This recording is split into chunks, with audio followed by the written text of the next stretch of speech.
Mga kasayan, meron lang tayong sasagutin na nag-comment sa atin. Baka sakaling ito rin yung problema ng motor nyo. Basahin mo kasayan, shoutout ko na rin.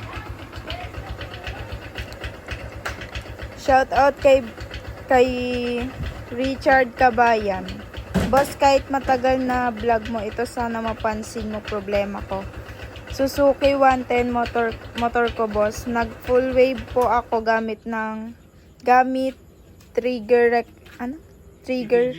TTGR rectifier. Sa una maganda, wala pa isang linggo, bagsak yung reading. Di na siya gaya dati. Baka kako mumurahin yung binilan ngayon, sir. Umorder ako bago rectifier. Liwa kulang 500 pesos. Bili ko, ganun din ang kinalabasan. Mas tumindi pa imbes na tataas voltage, lalong bumababa. Pag throttle ko, boss, sana may ideya ka, tulong naman, boss. Ito siya kasayan ha. Ito kahit anong motor to. Pero ang pagsasample na natin itong Easy Ride 125 ng Motorstar. Pagka magpo-full wave kayo kasayan o bago kayo mag-full wave, i-check nyo muna to. Ito siya kasayan ha. I-check nyo muna to. Yung charging ng inyong motor.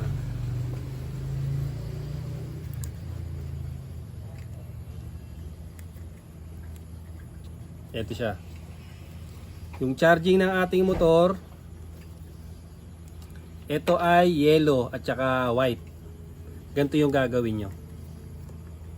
Sa iba naman, kulay pink to ha. Sa iba naman, kung pares puti, pares dilaw, ganun din siya. Ito, ganito yung gagawin natin ha. Para makasigurado tayo na yung motor na ipo-full wave natin ay nakakondisyon ng stator.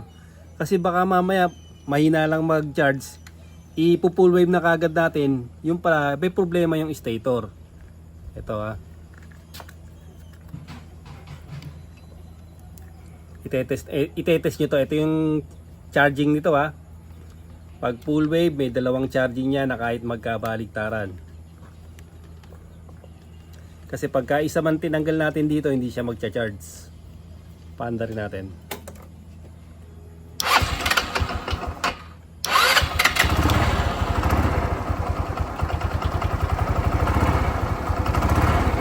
Eto kasayan, etong dalawa na to, alin man sa dalawa, pagka ilalagay natin to sa kailangan natin ng test light ha.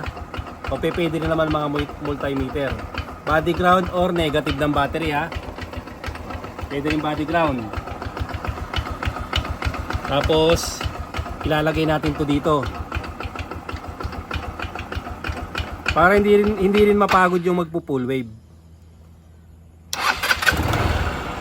Tapos pansinin nyo kasayan yung reading. Kasi hindi pa siya dumaan sa regulator ha. Pansinin nyo yung reading ha. Pumapalo siya ng 55 volts. 46 volts, 52 volts. Nang hindi nyo siya binibirit. Hindi nyo binibirit yung silinyador ha. Pumapalo siya ng 47, 55 nang hindi nyo siya binibirit. O, ito naman, lipat naman tayo sa kabila. Sa kulay yellow. Hahanapin nyo lang yung charging ng stator ha. Pag nag full wave kayo, magiging parehas na siya charging. Una, isang light coil tsaka isang charging. Ngayon, pag full wave na, parehas ng charging siya. Wala nang light coil kasi magiging battery operated na siya. Pag nag full wave, magiging automatic battery operated. Kaya ito naman tayo ha, yung puti, ganun yung naging Ito, 43, 52. Hindi tayo hindi natin pinapagalit yung motor, pero pumapalo kagad siya ng mataas. Yan, 50 volts, 56. Minute na ng konti, 56 na eh. Minute na yung ating kamay, nakadikit ako ha. Ayan o. 56 volts na yun, kaya medyo minute siya ng konti ha. 47 volts. Ibig sabihin kasayan, itong charging natin na to, kondisyon na kondisyon to. Ngayon, kung magkakaproblema yung full wave nyo, kailangan nating tanggalin to ngayon ha. Ito, kailangan nating iaalis muna natin to sa pagkaka konekta.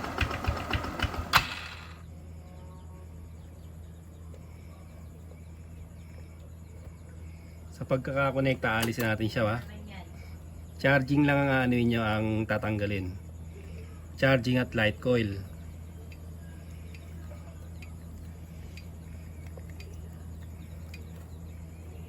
Makikita nyo naman kung anong kulay yung kasi nag full wave kayo. Yun yung nilagay sa yellow at white o yellow at pink ng inyong regulator rectifier. Ito, marami ditong ganito ang kaso. Oy, tibay. Ito, hiwalay nyo siya na ganito.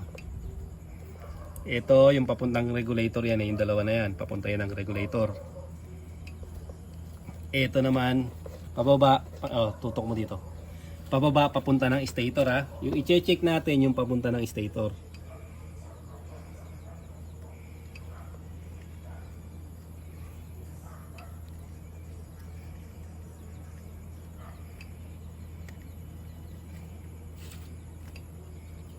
Ito may socket to ha. Kung may dibunot yung sa inyo, mas maganda, bunutin nyo lang. Ito kasi nasunog na yung socket nito kaya nakarekta to. Ito ha, yan nakahiwalay na yung dalawa. Pansinin nyo ngayon to. Itetest nyo sa full wave kung perfect yung ginawa nyo sa pag full wave ha. Ganito yung pag-test pagka full wave siya. Nasa negative yung ginawa natin kanina ha. Ginanto natin siya.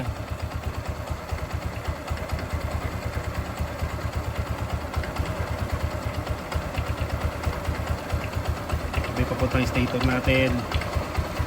Stretchin mo dito.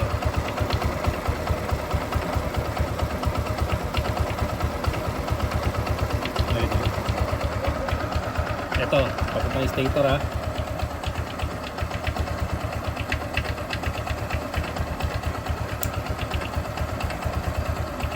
Lalagay natin sa isang wire, tsaka sa isang wire niya ha. Magkabilang wire.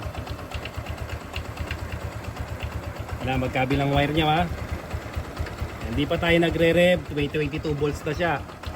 Pag nag-rev tayo, 39 volts, 43 volts, 45 volts, 49 volts.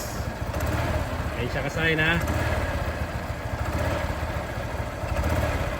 Hindi natin siya pinapagalit ha, para umabot yung reading ng mataas. Lipat natin sa kabila.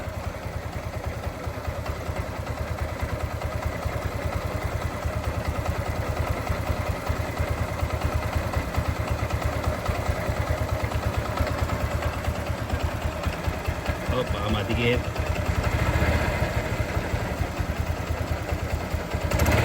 Mga 48 volts sa akin ha. Okay. Ngayon, ito pag nasa negative to, dapat hindi siya iilaw ha. Nasa negative. Negative yung test light natin, dapat hindi umilaw tong dalawa na to. Okay, walang ilaw. Pangalawa, walang ilaw. Ibig sabihin, perfect yung pagka full wave nyo. Ngayon kasi kung nagre-reading siya, kung nagre-reading to kasaya ng ng 50 volts pero binibirit nyo, ibig sabihin dyan ay may problema yung charging ng inyong stator. Yung pinaka-coil ng stator ang may problema ha. Saglit lang kasaya na 57 volts kagad ang inaabot pagka pumalo siya. 50 volts. Medyo may kiliti na yon pagka nagpi 50 volts pataas na yon. Ito yung kondisyon na charging ng stator ha. Ganito dapat yung mangyari sa inyong pinu-full wave. Para siguradong maging walang lobat. Hindi yung nag-full wave ko tapos lalo namang nalobat. Lakas ng ground. Ayun siya kasaya na, ganun ha. Hindi siya iilaw pag nasa negative ha. Iilaw lang siya pag nilagay mo sa isang wire at sa isang wire ng charging. Ibig sabihin okay na okay ang pag full wave niyan. Tapos pagka ito pwede nang magkabaligtaran to ha. Pwede nang magkabaligtaran yan kasi ano yan, full wave yan eh. Alid man sa dalawa rito ang hindi gumagana, hindi magcha-charge siya na. Ayan, nakalagay yung isa, hindi magcha-charge siya. Lagyan natin yung isa. Huwag nyo pagdidikirin kasi mainit yan pag nagdikit sa ano ha.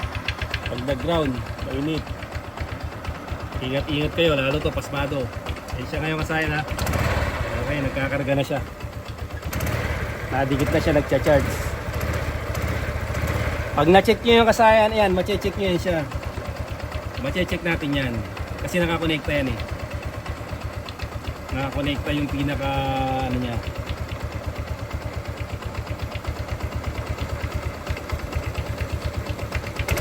Nakakonekta sa regulator rectifier to.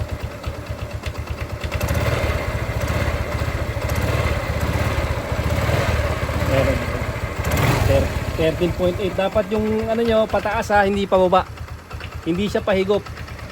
Kailangan pag nagre-rev kayo, akit yung ano niya ha. Tutok mo. Kalas, i-ano natin mabuti.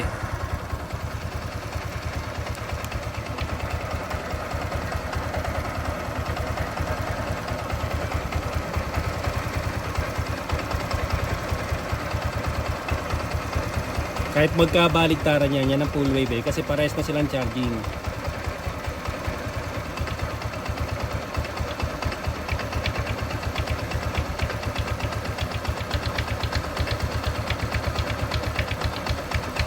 Yan kasaya. GMA News Live tayo.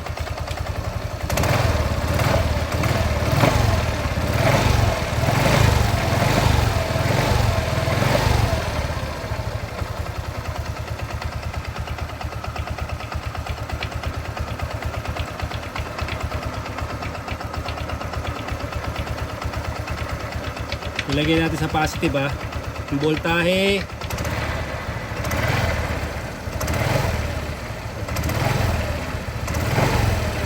Okay, 44.